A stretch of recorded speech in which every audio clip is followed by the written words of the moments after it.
안녕하세요. 원영섭 변호사입니다. 오늘은 이재명 정부가 선언한 이른바 다주택자와의 전쟁, 그 뒤에 숨은 진짜 승자와 패자는 누구인지 짚어보겠습니다.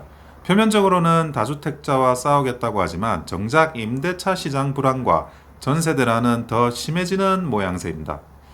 최근 김윤덕 국토교통부 장관이 이렇게 발표했는데요. 올 들어 강남 3구, 강남 서초 송파 아파트 매물이 10%대 증가했다. 시장 정상화의 첫 신호다. 실제로 부동산 빅데이터 플랫폼 통계를 보면 지난달 초와 비교했을 때 송파구 매물이 약 16% 정도 늘고 강남구는 13%대, 서초구도 14%대 증가한 것으로 집계됩니다. 겉으로 보기엔 규제가 먹히고 있구나 이렇게 보일 수도 있죠. 그런데 문제는 매물만 보고 시장이 정상화된다고 말하기에 너무 이르다는 겁니다. 같은 기간 전세 매물은 오히려 줄어들고 있기 때문인데요. 전세 상황부터 살펴보겠습니다. 서울 전체 아파트 전세 매물은 최근 기준으로 1년 전보다 20% 넘게 줄어든 것으로 나타났습니다. 일부 통계에서는 거의 30% 가까운 감소가 관측될 정도로 전세 물건이 시장에서 사라지고 있습니다. 강남구만 놓고 봐도 한 달 전 5천 건대였던 전세 매물이 7% 정도 줄어들고 있고 서초구도 비슷한 흐름입니다. 숫자로만 보면 조금 줄었네 싶지만 체감은 완전 다릅니다. 인기 단지들은 전세 매물 아예 없음, 한두 건만 나옴 이런 상태입니다. 세입자 입장에서는 선택지가 거의 사라진 시장이 되어가고 있다는 겁니다. 이 상황에서 이재명 대통령은 다주택자들을 향해서 청년들의 피눈물이 안 보이냐고 공개적으로 압박을 하고 있습니다. 그런데 역설적으로 정부의 규제가 전세 매물 감소와 월세 전환을 부추기면서 청년 서민의 주거 부담을 더 키우고 있다는 지적이 나옵니다. 중요한 포인트는 5월 9일입니다. 바로 다주택자에 대한 양도세 중과 유예가 끝나는 날입니다. 지금 일부 다주택자들이 이 시점을 앞두고 시세보다 수억 낮은 금매를 내놓고 있긴 합니다만 규제지역 대출 제한, 토지거래 허가구역 같은 3중 규제 때문에 실제 거래로 이어질지는 미지수입니다. 문제는 그 다음입니다. 5월 10일부터 양도세 중과가 본격적으로 다시 살아나면 차라리 안 판다, 똘똘한 한 채만 들고 끝까지 버틴다 하는 선택을 하는 다주택자들이 늘어날 수 있습니다. 이렇게 되면 어떻게 될까요?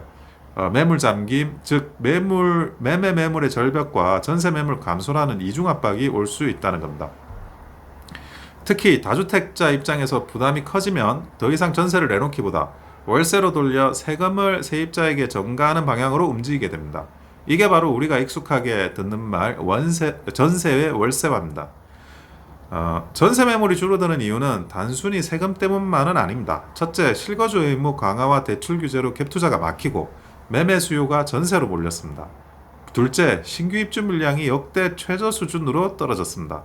서울 일부 자치구는 올해 아파트 신규 입주자가 제로인 곳도 나올 거라는 조사가 있습니다. 공급은 막혀 있고 규제는 강해지고 세금은 늘어나고 이런 상황에서 양도세 중과까지 완전히 부활하면 어떤 일이 벌어질까요? 전세 매물은 더 줄고 전세 가격은 뛰고 그 다음 단계로는 월세의 비중이 급격히 커지는 구조로 갈 수밖에 없습니다.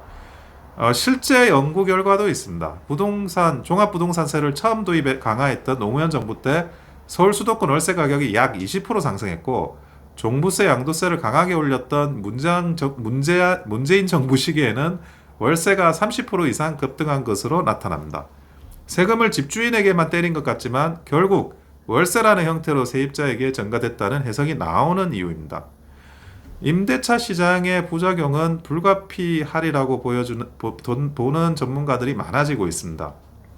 결국 정부는 다주택자와 싸우고 있다고 말하지만 시장은 결국 세입자랑 싸우고 있는 거 아니냐라는 냉소적인 반응을 보이고 있다는 겁니다.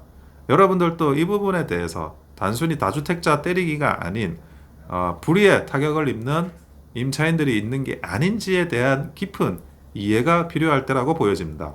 이상 원영섭 변호사였습니다. 좋아요와 구독은 큰 힘이 됩니다. 감사합니다.